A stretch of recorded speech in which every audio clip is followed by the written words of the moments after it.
Większość diet, które w swoim życiu podejmowałam, trwały 2 tygodnie. Chyba tylko jedna trwała miesiąc, ale to było za długo. Ale zatem miałam już doświadczenia 2 tygodniowe i wiedziałam, że to wprawdzie nie jest łatwe, ale wiedziałam też, że nie jest niewykonalne. No ale w przypadku diety dr Dąbrowskiej, tego postu, to te wymagania, no prawie nic nie można jeść. To było po prostu dla mnie niewyobrażalne. I gdyby wtedy moim celem było odchudzanie, samo odchudzanie, to ja bym nie podeszła do tego. Nadwaga nie była dla mnie i utrata kilogramów nie była dla mnie dostatecznie silnym motywatorem, żeby się czegoś tak trudnego podjąć. A ja już się tyle razy odchudzałam i spektakularnych efektów nie osiągałam, że już sobie dałam spokój z dietami odchudzającymi. Powiedziałam sobie, jak nie możesz zgubić, to musisz polubić. Taka jestem i inna już nie będę. Trzeba to po prostu zaakceptować.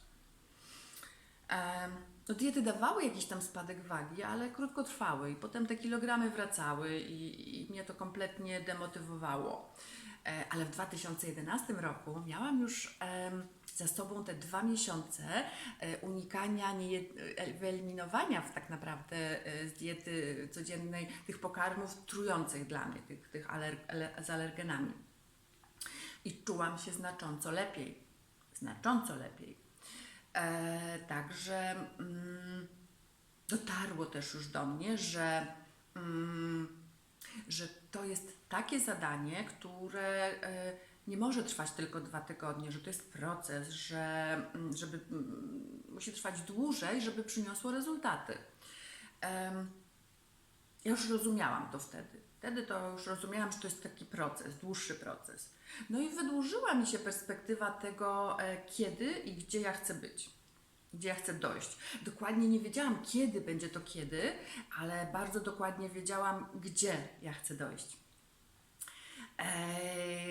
I mając taką wizję siebie, takiej zdrowszej, bez alergii, bez katarów i tych infekcji ciągnących się tygodniami, miesiącami, wypoczętej, bo ja znacznie lepiej spałam i takiej pełnej energii, chęci do wszystkiego, miałam poczucie sensu i miałam poczucie celu. I ten czas nie był już tutaj w tym momencie przeszkodą i demotywatorem. Uzbroiłam się w cierpliwość. Ja, niecierpliwiec, co ja chcę mieć wszystko na natychmiast, ja się uzbroiłam w cierpliwość. Odsuwałam też myśli o tym, co będzie co będzie, jak już skończę ten proces, czy te kilogramy znowu wrócą, czy będzie efekt jojo, czy ja już nigdy nie będę jadła naleśników, śmietany, jajek, białego pieczywa, lodów, mojej ulubionej szarlotki i zawsze już będę taka biedna i ograniczona. Słynne pomyślę o tym jutro załatwiało sprawę. Skupiłam się na dojściu do celu, bo on był i tak bardzo trudny, a rozdrabnianie się na inne trudne sprawy ani w niczym nie pomagało i w ogóle nie było do niczego potrzebne wtedy. Więc zamknęłam gremlinom dostęp do mojej głowy. Pomogło. Wielkim zaskoczeniem było dla mnie to, że wytrwałam 2 tygodnie. Wielkim. Potem dokładałam sobie już tak po 1 tygodniu, obserwując, czy mi się to jeszcze ciągle podoba i jak się czuję. Fakt, miałam kryzysy ozdrowieńcze, ale wiedziałam o nich, że one mogą nastąpić. I one szczególnie nieprzyjemne były te, które naprawiały kości, stawy i inne takie grubsze sprawy, grubsze rzeczy. Jednak o to mi przecież chodziło.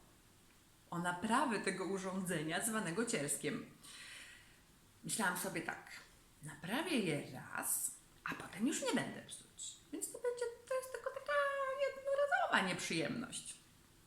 Nie przysłoniło mi to tego, dokąd chciałam dojść. Bo ja bardzo wyraźnie miałam przed oczami to, gdzie chcę być.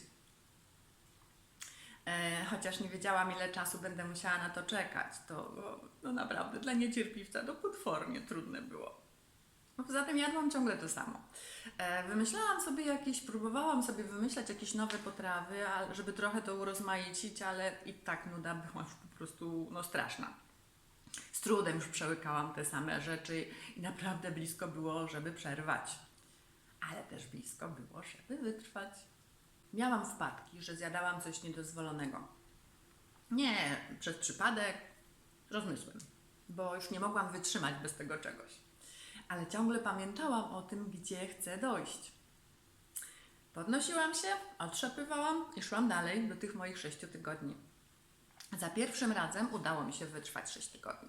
No nie bez grzechu, a jednak na zupełnie nieznanym mi gruncie, na bardzo restrykcyjnej diecie i to ktoś bardzo niezdyscyplinowany, ja nie byłam zdyscyplinowana zupełnie, krnąbrny, niecierpliwy, niecierpiący przymusów i ten ktoś, czyli ja, wytrwał tak strasznie długo.